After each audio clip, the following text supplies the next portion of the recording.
Have you watched 3 Idiots? Blockbuster 3 Idiots was a roller coaster of laughter, emotion, and life lesson. A pure cinematic delight. But the storyline had an unspoken pillar. A not so important background character, Raju Rastogi's paralyzed father. Without him, the poor Majboor family backstory would lose its weight. The scratching of his chest hair with a balan, the said hair sticking to the delicious ghar ka khana, and the unforgettable dialogue, "Chodo yaar, matar paneer par focus karte hain," might have never existed. But in real life, such overlooked souls often fade into the shadows. Unseen, unheard, forgotten. What if I tell you that in 2024, the shadows moved? A miracle unfolded. In 2016, while working as a summer camp counselor, Nolan Arbo dove into a lake, hit his head on the bottom, and was left paralyzed from the shoulders down. In 2024, he became the first person to receive Neuralink's N1 brain implant, a coin-sized device he calls Eve that lets him control a computer using only his thoughts, giving him back freedoms he thought were gone forever. A Neuralink chip nestled within his brain, translating intention into action. Are we standing at the edge of a future where mind and machine merge? How far are we from uploading our consciousness into silicon, into servers, into something that might outlive us all? And when your thoughts become technology, what then? Welcome to 404 Explained, where we simplify complex futuristic tech that others leave unexplained.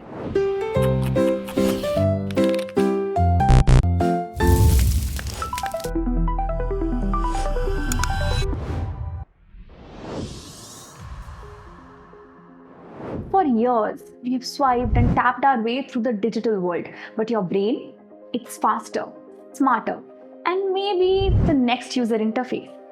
Researchers call it brain-computer interface, or BCI. It's a bridge between neurons and machines, turning your thoughts into data. Imagine an artist trapped in a motionless body, yet still creating breathtaking masterpieces using only their mind. Picture your child lost in the thrill of a video game without ever touching a controller. Think of a visually impaired student no longer needing anyone to write for them because their thoughts flow directly onto the page. And it's not just a wild idea. Back in April 2021, Neuralink showed a monkey named Pager playing Pong, using only his mind. And in July 2025, Audrey Cruz, unable to move for 20 years, became the first woman with Neuralink's telepathy chip and telepathically wrote her name, just by thinking it. No joystick, no hand, just thought. The line between thinking and doing is fading. Let's break it down. Inside your brain, billions of neurons are constantly firing, sending signals that travel through what's often called your brain's neural highway. This is how your brain communicates with itself, by carrying tiny electrical impulses from one region to another. A brain-computer interface, or BCI, taps into that highway. It uses ultra-thin electrodes placed either on your scalp or implanted directly into the brain to pick up those electrical whispers. But the signals it captures, raw and chaotic. That's where AI comes in. It cleans the noise, detects patterns, and deciphers your intent. Whether it's move my arm, click the mouse, speak this word, or paint without hands. Then it sends that intention to a connected device, triggering action almost instantly. The result? A thought becomes movement in under 50 milliseconds, which means faster than you can blink. What if you're afraid of surgeries? What then? Good news is, it's not just implants anymore. In 2023, researchers at UC San Francisco built a non-invasive headset that translates brain activity into real-time speech. No typing, just brain to text. One woman, unable to speak for 18 long years, used it to talk again.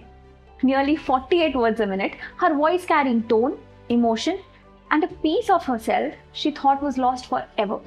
And in South Korea, the Korea Advanced Institute of Science and Technology successfully transmitted emotional states like joy and surprise between people. Not over Wi-Fi, over brain signals. We are not just reading minds anymore. We are beginning to send feelings. A few decades ago, that sounded like sci-fi. Today, it's peer-reviewed. If we have reached the point where emotions can be shared, then what about memories? Or even consciousness itself? Imagine this, your identity preserved forever, a digital version of you living on long after your body has faded away.